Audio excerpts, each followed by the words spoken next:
So it's 2021, about November, probably towards winter, yeah. And my first girlfriend had broken up with me, and I was honestly so destroyed because I was literally one of those boys who got attached more and more over time, and I still am. So if you have that type of attachment still, you already know that it's very difficult. I couldn't stop crying because I didn't know if I would ever move on or find someone else. And that's how it usually goes, especially with those of us who really get attached. And for the next 4 months, I was drained to a point where even a teacher asked me if I wanted to leave his class for the lesson and just take a break. And they never knew why or whatever. I never told anyone, besides maybe 2 friends, I think, yeah. And I was kind of basically being the loser who couldn't move on from someone who wanted him first. And you're probably going through something similar since you clicked on this video. And I want to start off by saying that, first of all, stop victimizing yourself, because this is a mistake I did. I made the situation about probably 3-4 times worse by thinking to myself, oh, I'm so poor and I can't share this with anyone, and this and this, like, I'm going through so much or whatever. Bro, there's been honestly 100 billion people on this planet. You're not the main character. Like, another at least 50 billion people have gone through this. So also stop you listening to sad music, because it's kind of linking with the same victimized mindset. And you might be like, oh no, but it's helping me with my mental health, and it's reminding me of the good memories, so I appreciate it. Shut up, bro. Just shut the fuck up. We both know that all you're doing is really trying to make yourself feel better by feeling like the person who's depressed and victimized. And for me, I listen to Juice WRLD, which is the equivalent of, like, they're not Billie Eilish, but Juice WRLD is actually a pretty good artist. But the point is, listening to rappers or singers reinforces your thoughts about that person. So you're basically telling your thoughts or your brain, okay, I'm going to be thinking about this person in this regard, and I won't let you put them away. I'll just keep adding them back and reinforcing that.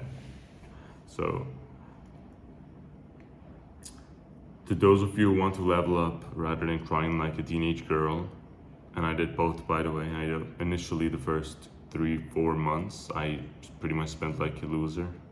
I mean, like the definition of a loser. But what really changed it is, I heard it from someone, I don't fully remember who, because many people say it. I literally went to the bathroom, I remember, as the video was playing. And basically what I did was, I'll tell you later what the video was saying, basically what I'm telling you now. Go to the bathroom, literally take your shirt off, look at yourself in a mirror. I had a big mirror in my old house. And just ask yourself if you would date yourself as the girl you're chasing after, or the girl who would be your dream girl to imagine.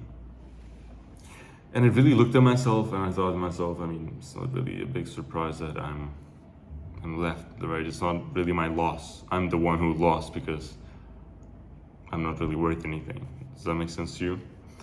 And I know it was one of the harshest things I've realized, and it is because you realize that, oh shit, the person was right and I'm kind of wrong, you know? And I understand that in everybody's minds that you have this perception of, oh no, but looks doesn't matter and you should be accepted as you are and all this bullshit.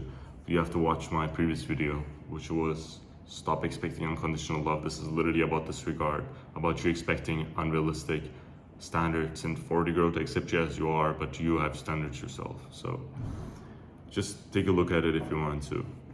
So I did that. I took a look at myself, and I realized, oh, maybe I'm really not the guy that should be fantasized over or for, you know.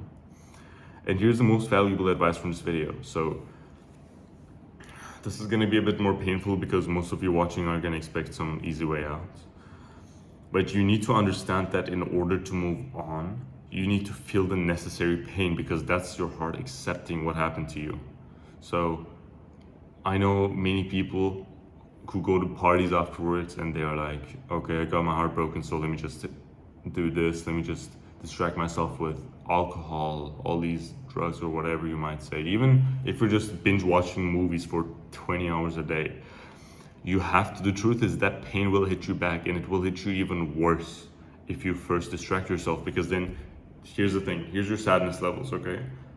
So the breakup makes you pretty sad, but you kind of distract yourself with movies, or alcohol, parties, and all of a sudden, once it hits, the dip is gonna be much more. So you'll end up fucking killing yourself even faster.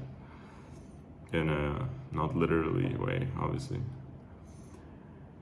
And so yeah, let yourself feel that pain. I'm not telling you to get excessive pain by listening to these sad songs or anything, by literally thinking about it unnecessarily and being like, oh, let me just feel this pain, it's okay if I feel even more pain. No, just literally let it come naturally so your heart accepts it and feel it and think to yourself, oh, this is me. When you're feeling sad, this is me accepting the pain and accepting the situation on what happened. Because every time you do that, a piece of you're gonna lose a piece of yourself, and that's gonna be the person who couldn't move on, the kind of immature person or the very attached person. So every time you're sad, literally see it as progress and see it as you losing a piece of yourself that you shouldn't have anyway. Anything else? I also wrote something down, I think. Oh yeah, you need to realize that your partner broke up with you, and it's not because they were so unlucky and they didn't have a choice or anything. Unless if it's a mental problem, unless if it's genuinely a problem where it's bad, or maybe they have physical problems like health issues overall, something that's not uncontrollable, that's okay. You can't change that. But if your partner thinks, oh well, I'm just bored in this relationship, or we've kind of fallen apart, recently, all this bullshit, that's basically a girl telling you, sorry, I'm just past you, I'm kind of done with you. And when a girl says that, it means she's already decided to take a bet against your future and she's done with you. So stop chasing someone who doesn't want you anymore, which is an obvious thing to say, right? So how do you move on? I had, when I had my breakup, no life goals, no nothing that I was looking forward to. And so the fact that I was including that person as most of my joy, because I wasn't doing sports, nothing.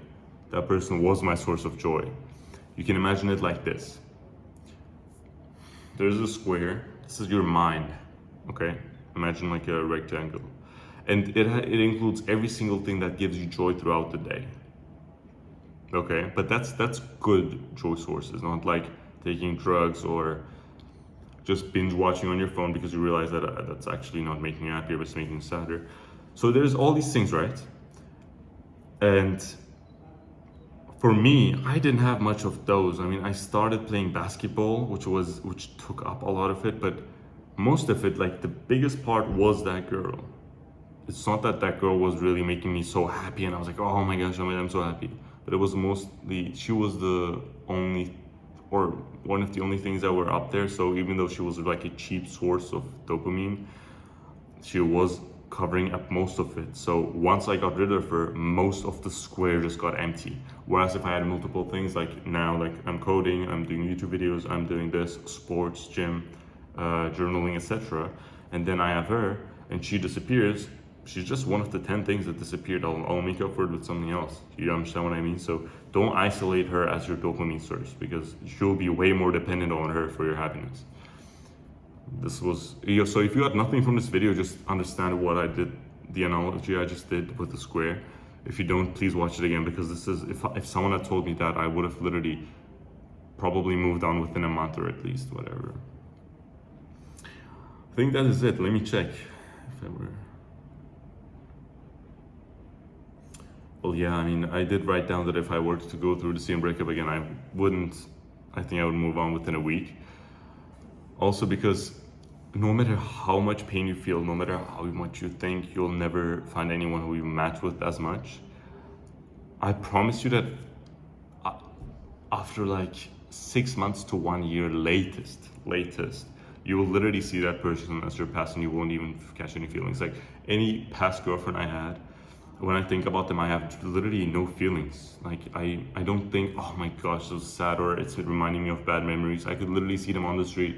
It doesn't faze me, and it's not because I'm some like special person or anything. This is literally you as well. Just give yourself some time. Stop thinking, oh, it's been 2 weeks already, but what if I never move on? Just calm down, bro. It's just girls. There's 8 billion of them anyway. Calm down. So for those of you worrying if I never move on and what if I never love anybody else and all that shit, just calm down. You're not gonna die. It's a heartbreak. It's gonna make you better. And I promise you that within 2 years, you will literally will be glad that you had this breakup or this painful heartbreak. This is how it was for me. And I'm nobody special. I mean, I'm gonna include a picture now of how I looked before the breakup and how I looked after, so you guys kind of imagine how you can reuse that fuel for something else. I'll make a separate video on that. But also, guys, if you need any advice or somebody to talk to, I will link a 30-minute long meeting that you can have with me. The first one's gonna be free. I'm gonna be using this as more of dating advice. So